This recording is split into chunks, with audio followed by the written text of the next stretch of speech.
All right, just doing some brass processing here on my Dillon 550. Thought I'd make a video, show you my setup and what I'm doing here.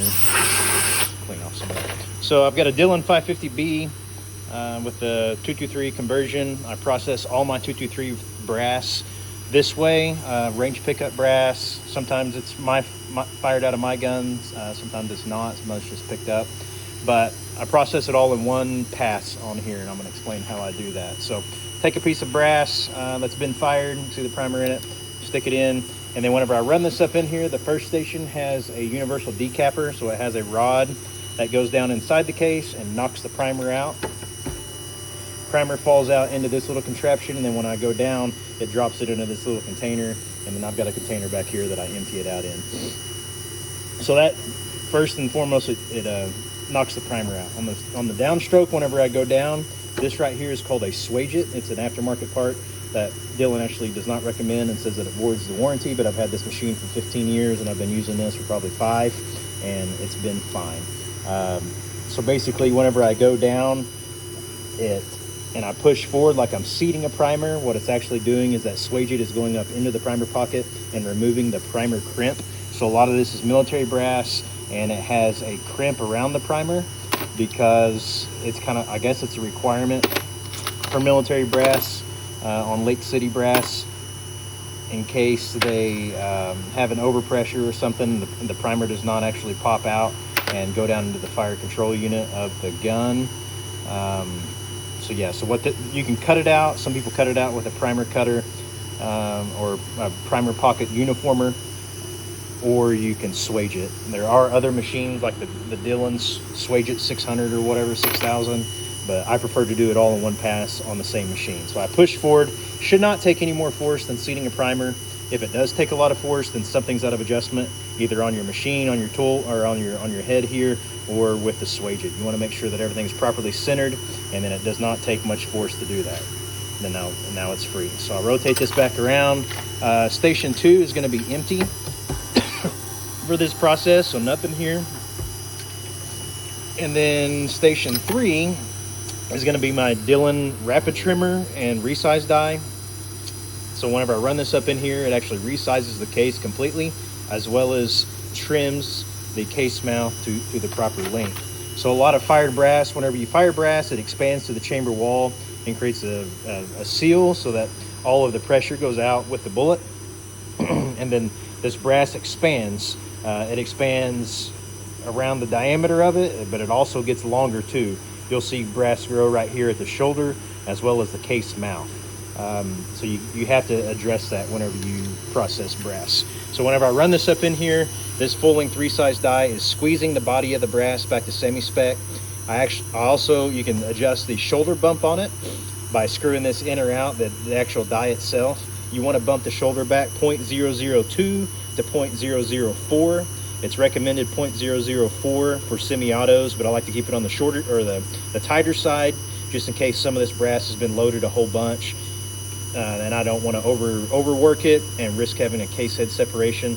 So I try to bump it back probably 0.003. I don't know that I actually ever measure that, but I'll show you how I check it. So whenever I run this up in here, full length resizes, and then the case mouth, just like this, but it's sticking up inside this die, and then there is a blade inside of here that is spinning, and it's shaving the top of this case mouth for the overall length. 1.76 is max overall length for 223 brass. They recommend to trim to 1.75. I don't care if it's 1.752, 758. I just want it shorter than 1.76. So mine is actually set up to trim about 1.758. So that does that. You can see there's a little bit of brass shavings there. This one did not actually trim, so it's shorter than the max length. So swage this one, spin it around. The fourth station here is how I process my brass in one pass. So if you do trim brass, a lot of times it'll leave a flat edge on it, a sharp flat edge on the piece of brass. I'm looking for one that's been trimmed to show that. A lot of these are short enough that they haven't had to be trimmed, but that one got trimmed, but I'll show you anyways. So So this brass, if it was trimmed, it does leave a sharp flat edge on here, and you're supposed to address that, because whenever you go to seat a bullet and you don't, and it is still sharp, it will shave the copper off the bullet and could and probably does create accuracy issues. But I do it by, you can see this is an M die, Lyman M die. It slightly flares the mouth as well as sets proper neck tension. The Dillon resized die squeezes the case mouth down too much and creates excessive neck tension. And the Lyman M die has a mandrel up inside there that expands the neck out slightly back to proper diameter from the inside instead of the outside, because brass can be different thicknesses. So it expands it back out from the inside as well as puts a flare on it. So whenever I seat the bullet now with this flare, the bullet will go down inside here and not actually touch the sharp edge if it was trimmed. So you can see that flare is actually pretty excessive, so I'm going to get another piece of brass that's maybe not quite excessive. So that one has been resized. You can see there's a little bit of a flare on that one. So to check that I'm resizing properly, I'll do this periodically, but especially when I first start up. I've got my calipers here, and I want to check overall length. Like I said, I want it to be below 1.76. So this is 1.54, so that's below 1.76, so this one's okay.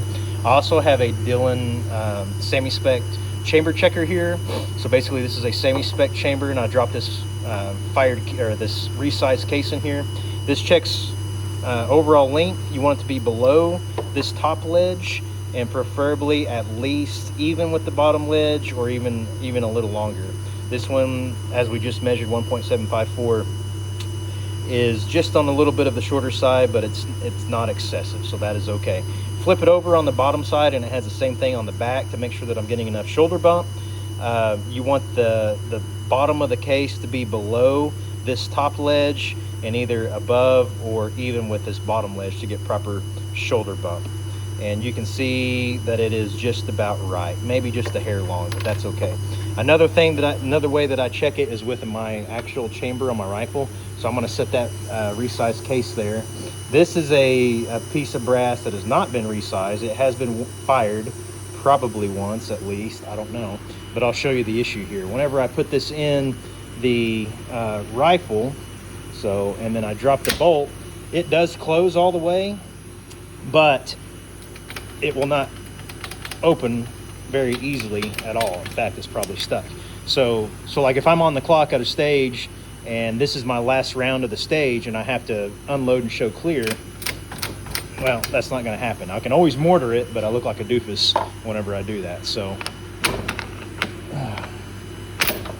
all right, so I got that out like that, and then this is the one that is resized. All right, so lock it back. So this is the resized case that I measured inside the chamber, the Dillon chamber checker. So we'll drop this in here, drop the bolt, closes all the way, and then whenever I go to unload it, it ejects no problem, nice and easy. So that's one way that's the way that I test and check to make sure that I'm full length resizing properly, as well as bumping the shoulder back and everything else. So I'm just about done with all these here. Swaging every single primer pocket. If you do not swage and you go to reseat a primer in a primer pocket that still has a crimp, it is very difficult, and you'll likely mess up your primers trying to do that. So swaging or cutting the primer crimp out is a must. So I'll take all my brass that has been resized and processed. Whenever I start out, I'm using lube on the cases. You have to lube whenever you full length resize, especially. This is just lanolin and rubbing alcohol. The alcohol evaporates and leaves the lanolin behind for the lube, for the case lube. So I'll come over here to my tumbler. This has corn cob media and walnut media. Dump that in there. So that does polish some of the brass, takes off some of the carbon in the dirt, but mainly my main concern is removing all the case lube. You have to remove the case lube because whenever you fire brass, you want that brass to expand to the chamber wall and create a tight seal and to create friction so that the recoil and the pressure from the explosion basically is also on the case wall and not just on your bolt lugs. You could have sheared bolt lugs if it creates excessive force on them eventually. And then once all those things are cleaned off, then I'll dump them in a bucket here. And this is all my brass that has been processed, cleaned, resized, ready to load. So, and then I will show you maybe in the next video on what I do to load brass, or to load 223 rounds on my Dillon 550B. I'll take my prep head off, replace it with my 223 load head, add some powder, some primers, and then add some bullets and go to town. So that's all I got. Okay, now I'll show you how I load 223 brass. So first thing I'm going to do is take off and swap out my brass prep head, my processing head.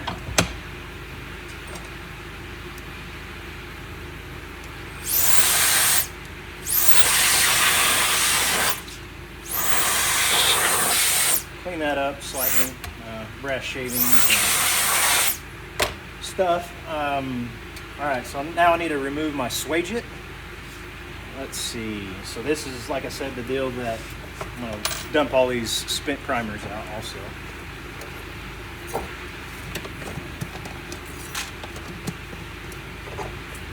So the swageit, like I said, removes the primer crimp. I don't need it. I need the seat primers now.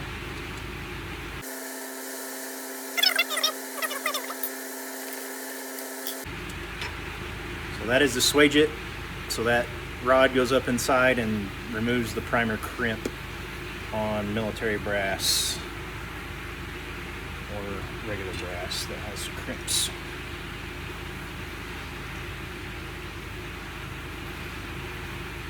Okay, now I need to install my primer system on the Dillon. I've got this little guide here that helps the primer bar slide back and forth. Not sure if it's super necessary, but the priming system is kind of weak, kind of the weak link on the Dillon. So this is my priming system. Load the primers into this tube here, and then this bar goes back and forth. Just dropped one, and that's what inserts the primers into the case. So, get all this lined up here, get my screws.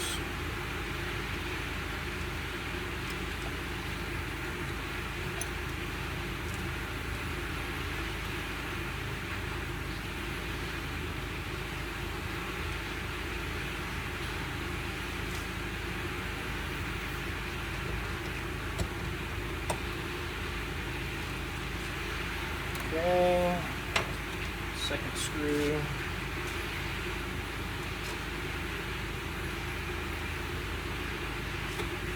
Run this down and make sure that you have everything lined up properly, that it is free. Make sure that's pushed over, everything's free. Whenever you tighten your priming system deal up, these two screws, they need to be snug, fairly tight, but not excessive, because if you do, it'll bulge out this cast metal right here, and then this primer bar will not slide freely. So if you're having primer issues, like this bar is catching, that could be the problem. You'll have to get a file and go inside there and flatten it back out. I got that on there. Hook up my spring here down at the bottom. This is my primer returns spring, primer bar return spring, and then this is my primer bar actuator thing. Okay, so I'll go up. This pushes this primer bar back. New primer gets loaded into that slot. Go forward, and then the primer's right here, ready to be inserted into a piece of brass. Okay, now my primer 223 load head. So this has the powder drop system, has a bullet seeder, as well as a factory crimp die to crimp the flare on the case mouth, like I talked about in my brass prep video. Put the retainers in here. All right, now I'll need cases. So these are my brass cases that have been processed, resized, trimmed, primer crimp removed, etc.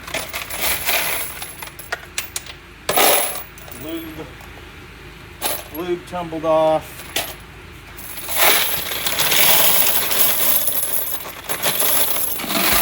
Ready to go. All right. Put those over here. I got my brass cases. I need powder. So I'm going to load some 77 grain SMKs. I'm going to be using Accurate 2520, which is a spherical ball powder, famously the Camp Perry powder. Works pretty good. It's pretty temp sensitive. I'm running a pretty stout load, but it's been safe in the summer, so I'm not too worried about it. I'm only going to do about 40 rounds or so. I'll go ahead and do 100. So I've got this. I need my primer fail-safe or powder fail-safe return bar. So this goes in here and goes here. So when the case goes up in here, this actuates, the case actuates and drops the powder. And then whenever I go down, this pulls this back, makes the powder bar come back and resets it. All right, so I've got powder, I've got cases, I've got some primers. We'll go ahead and fill this primer deal up. So I've got some tubes loaded here already with some primers. These are CCI 450 primers. There's 100 in here. So I'll go ahead and drop these in here. All right, so I got primers now.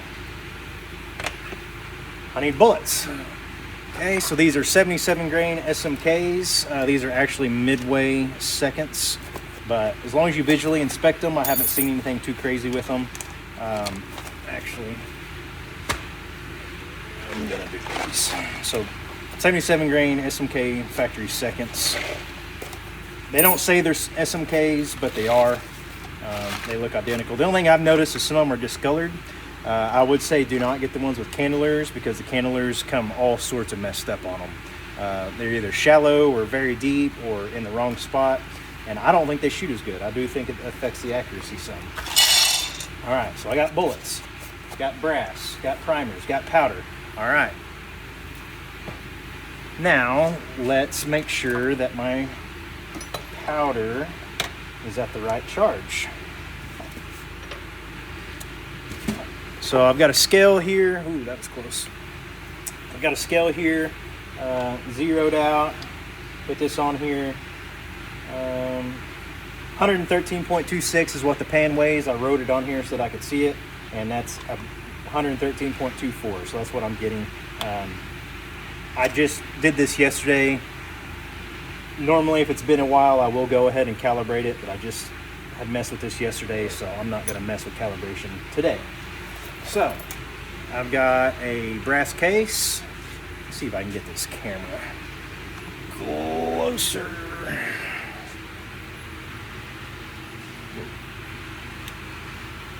All right, so I got a brass case. I'm going to put it in station number 1 here. I'll run this up. In station number 1, I do have a universal decapper die again, because a lot of times whenever I tumble my brass in that media, I'll get media stuck in the flash hole. And station 1 will actually clear that out. So I'll run it up in there and clear it out. You can see flash hole's clear. And then I'll push forward and it seats the primer. So primer is seated. Rotate around here to station 2. As I said, whenever I run this up, this case pushes on this and actuates this powder bar back, and it drops the powder down inside the case. I'm gonna go ahead and do this a couple times before I measure the powder. Okay, so now I'll come back over here to my scale.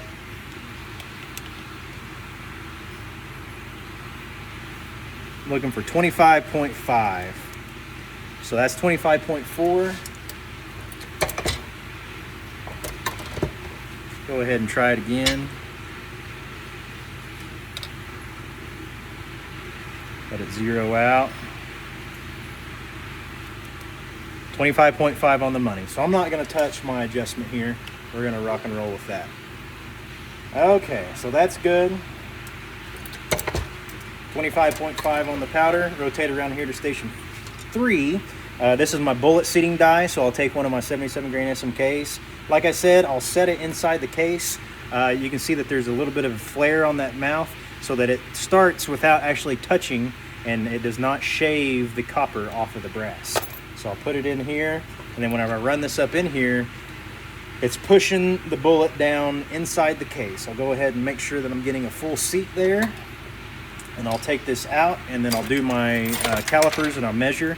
2.255 around, or a little shorter is what I'm shooting for. So 2.252, so that's perfect.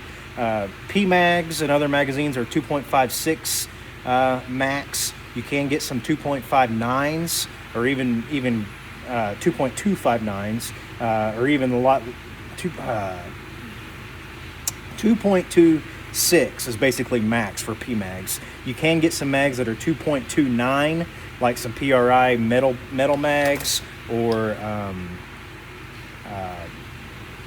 I don't know. There's other metal mags that allow seating longer, but I don't care. I want my bullets running in any mag that I have: P-mags, metal mags, Lancer mags, whatever. So I try to seat them to that 2.252-ish range, 2.255 at the longest. So now I rotated around here to station 4, and I've got a factory crimp die. So like I said, with the flare on the mouth, whenever I seat the bullet, I don't want that flare still to be there. So whenever I run this up in here, that factory crimp die crimps the mouth of the case slightly, not creating an actual crimp, but just closing the flare. And then we've got a loaded case, loaded around. 77 grain SMK, CCI 450 primer, mixed brass, 25.5 grains of AA 2520. So I've got everything set up, everything's dialed in. Sometimes it does take a little bit more finicky stuff with this, trying to dial it in. But like I said, I've loaded yesterday, so everything's already been set up and ready to go. So here we go. I can do about 100 rounds in 15 minutes if I'm rocking and rolling pretty good, maybe even just a little bit faster.